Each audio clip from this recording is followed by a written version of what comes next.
বিএনপির সাথে আমরা অতীতেও একসাথে জোট করেছি, নির্বাচন করেছি, কাজেই সেই জায়গায় থেকে তো অসম্ভব কিছু না। বাংলাদেশের রাজনীতিতে ফের আলোচনায় আসছেন ইসলামপন্থী নেতা মাওলানা মামুনুল হক।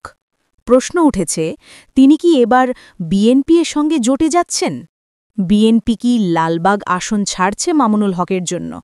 আর যদি তাই হয়, তাহলে কি ইসলামপন্থী রাজনীতির নতুন এক মোড় ঘুরছে?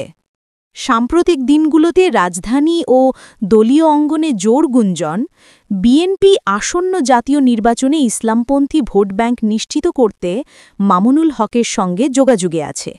একাধিক সূত্র বলছে, আলোচনায় রয়েছে লালবাগ আসন, যেখানে মামুনুল হকের জনপ্রিয় অনুসারী ও হেফাজত ঘনিষ্ঠ ভোটারদের উপস্থিতি যথেষ্ট প্রভাব ফেলতে পারে।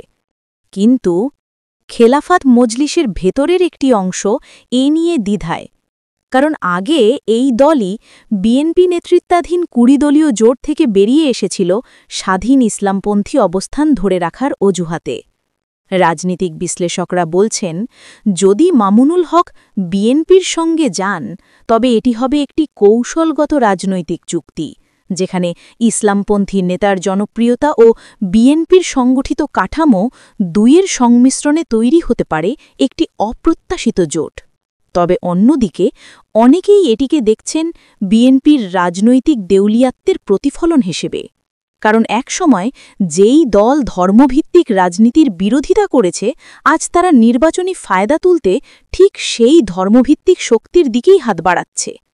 মামুনুল হক নিজের অবস্থান স্পষ্ট করেননি, তবে তিনি বেশ কয়েকবার ইঙ্গিত দিয়েছেন ইসলামপন্থীদের একক প্ল্যাটফর্ম গঠনের পক্ষে।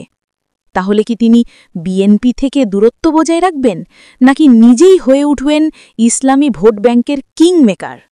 এখন প্রশ্ন একটাই, মামুনুল হক কি ইসলামী জোটকে নেতৃত্ব দেবেন, নাকি বিএনপির পতাকা তলে দাঁড়িয়ে আসন্ন নির্বাচনে রাজনৈতিক প্রত্যাবর্তন ঘটাবেন?